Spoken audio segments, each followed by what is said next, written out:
And hello everybody, welcome back to another episode of the Maintenance Away, a series where you jump from save to save, fixing different locations around the Rose Online map.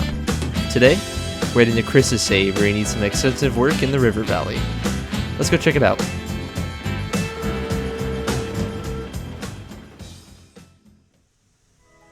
And here we are in the save, everybody. You can see lovely Betsy right behind me. But enough of the pleasantries, we got a lot to do today. Let's go over to Discord and see what we have to do. So the user we're helping out today is Chris. He also goes by Lego Freak, but this is the user we're helping out today. And what he needed was a route to the coal mine. That was really the main thing. There are a lot of extra stuff we can do today, but our main focus is the valley route to the coal mine. That's what we're going to be focusing on. He also was concerned about his junction at the iron mine and how everything is connected, but it turns out that's going to be the simpler of the two fixes. But we're going to be focusing on the coal mine route leading up the valley. So now that we know that, I do want to go over and show you the actual plans for today. So here is step 1 for today, and why do I say step 1? Well, we're also going to be tackling the junction, and I have that on a separate photo. But our route for the coal mine is going to be very standard. I'm basically going to make a carbon copy of what I did in Tracklaying 101. It should take me around 40 to 50 minutes depending, and it's just going to be a very straightforward coal mine route. Step 2 is a little bit more interesting, where we're actually going to be replacing the loop here at the iron mine and the bridge going across. That is going to be the challenge for today, is really going to be the bridge. Now, depending on how much time I have left remaining, we might be able to do a lot more here in the Depot Valley. It's going to be a full map rework in this sense, and I might be able to split this up into multiple parts, or I just may cut it short and save this for off-camera stuff. We'll see. I'm going to be recording all of it, and as I edit it in the future, it's going to be a future kissed problem, then we'll get a better idea. But this is going to be the breakdown for today. We're going to see how much we can get done, and let's just jump into it. Well, this looks familiar. I feel like we were just here. But we're not going to spend all of today doing another setup here. We're actually just going to be building the route, and I'm going to leave the yard construction for him. So, again, without any further delay, let's just jump into it and grind it out. I am ready. Let's do this.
So the first part is done. I just spent probably actually an hour and a half doing the entire thing because I got really picky about everything. I spent just the time to make this really quality. In my opinion, this is actually the best coal mine route I've ever built so far.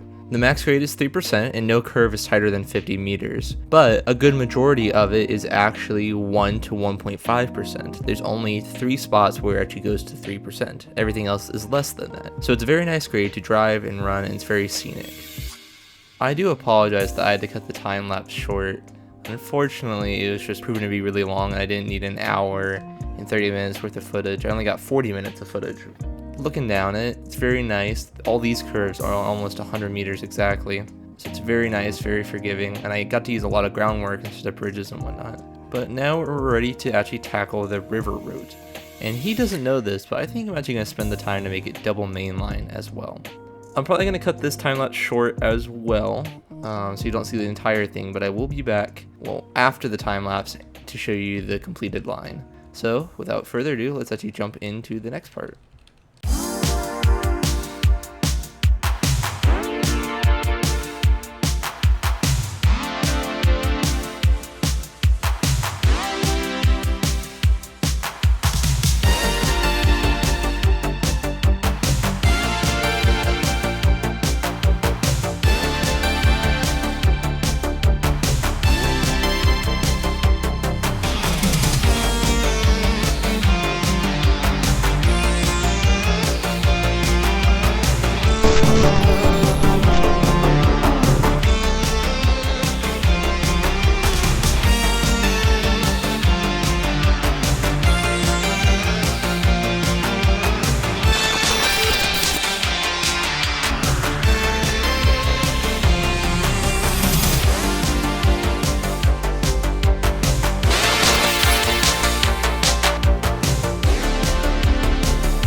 So between the time lapse and now, quite a lot has happened. I was hit by a hurricane, my PC died, I live streamed, I started a religion. Praise be the Betsy!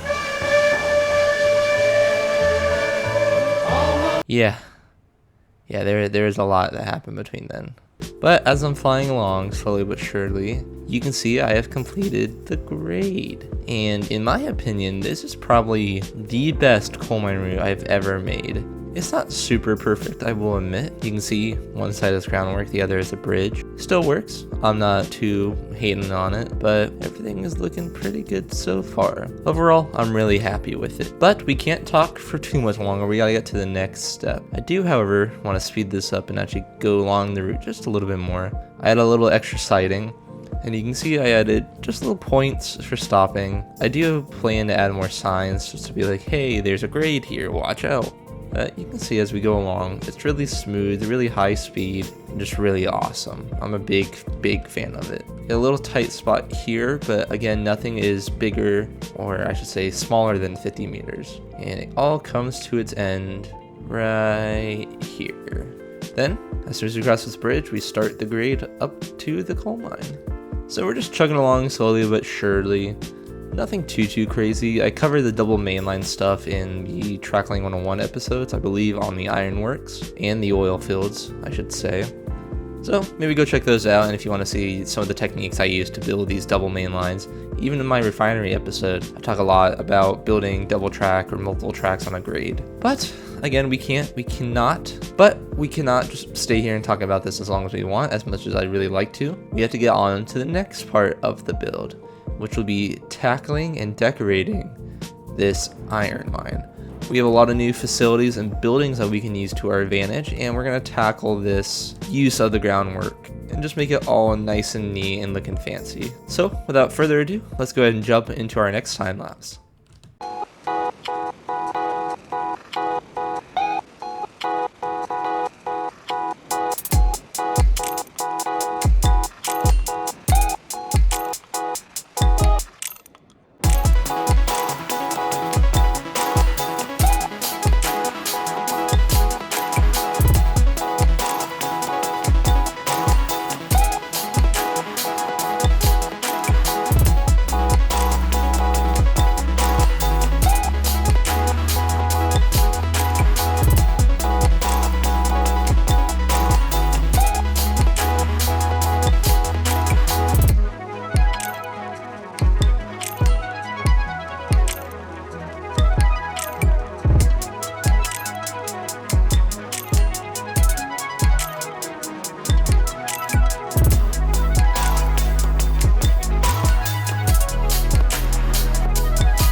some confidence in this thing, I'm gonna push it off a cliff.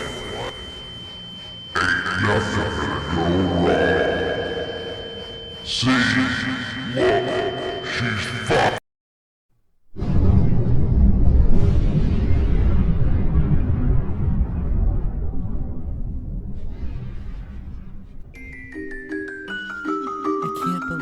Only him. What a diesel. He's not gonna be here anymore. You should have stopped years ago. Why is he even here? I don't know this guy. He's never gonna recover from this. Why did he even start in the first place?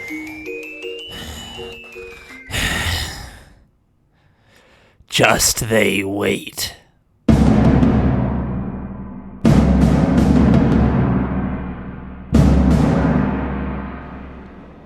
So that was pretty quick. That didn't take as long as the coal mine route. It was just deleting and getting things reorganized.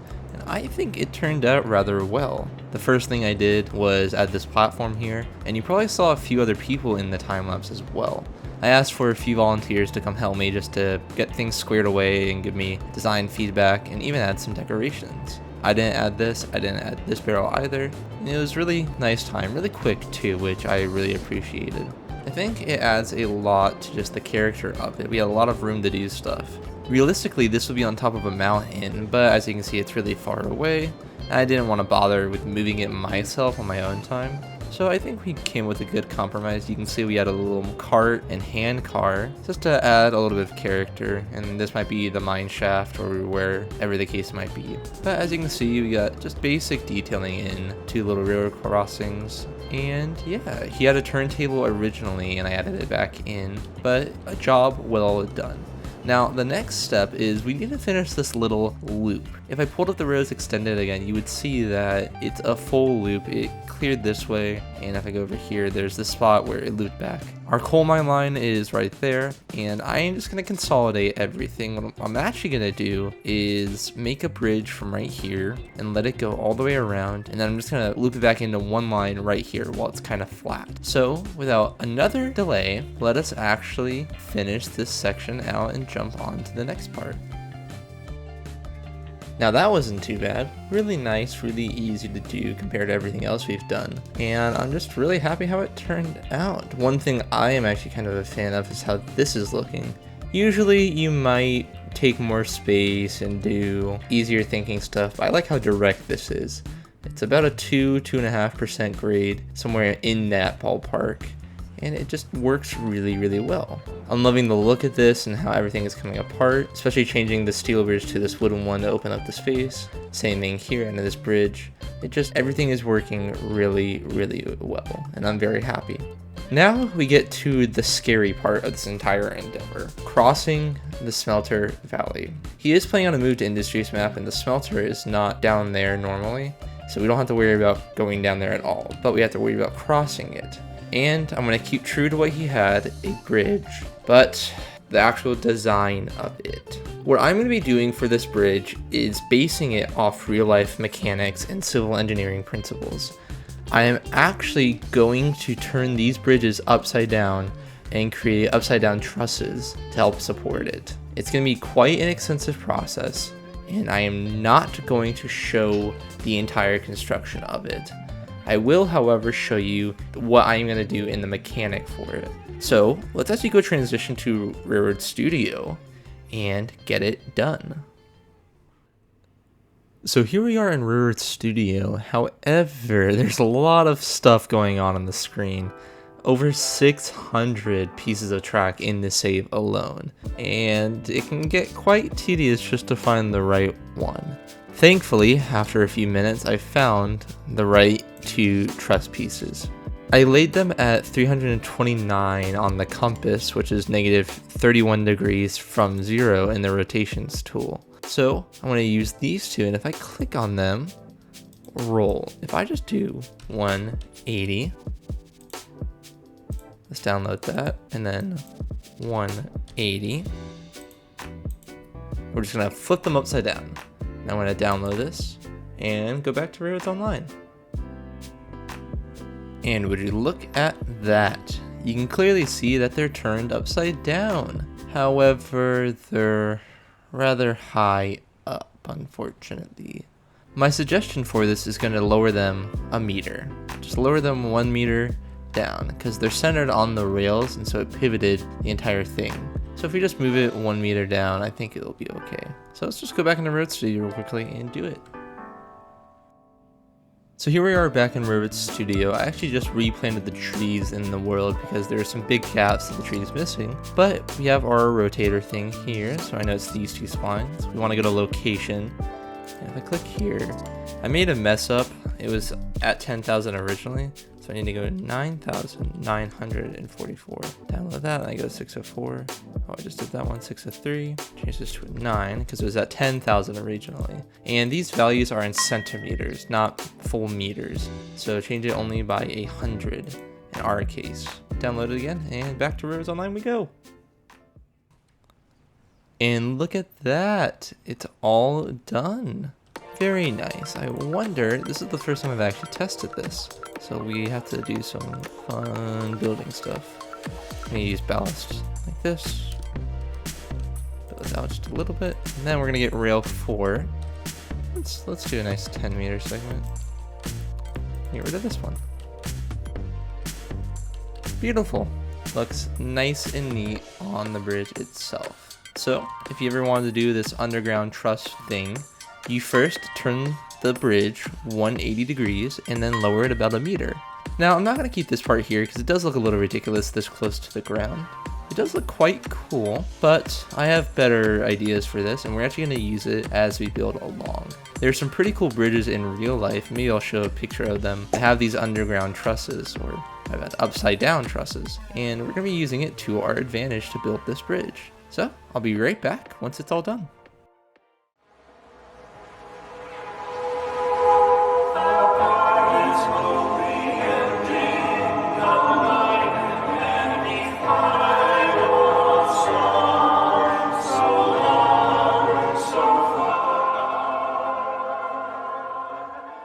That is right, the bridge is done. And look at this! Look how cool it is. I'm really happy on how this turned out.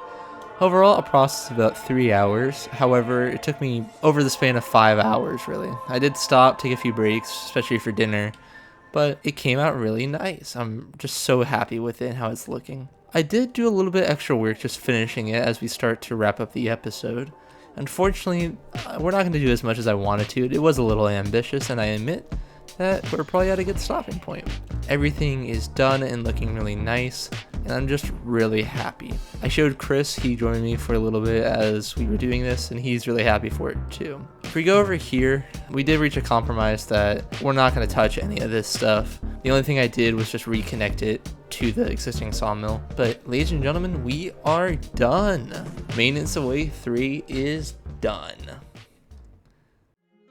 Alright everybody, if you made it this far, I really do appreciate it, and if you notice the tone in my voice change, well, I'm recording this way after the fact this video completed. I do apologize that it took so long between Maintenance Wave 2 and Maintenance Wave 3, as a lot of stuff happened in the past month. My PC broke, I got hit by a hurricane. For those of you who are more recent, you guys know about the Church of Bessie series, and just a lot of things have been eating at my time, and it's been a hassle just making sure I got everything together. But I can promise that Maintenance Wave 4 is going to be coming a lot quicker than Maintenance Wave 3. And actually, I do plan to start Trackling 101 back up again. So many exciting things. Alrighty everybody, if you're new here and you made it this far, maybe consider liking, subscribing, and ringing the notification bell. It does go a long way, and if you don't like it, you can always take it back later. Alright everyone, my name is Kist, and thank you for watching. Bye-bye.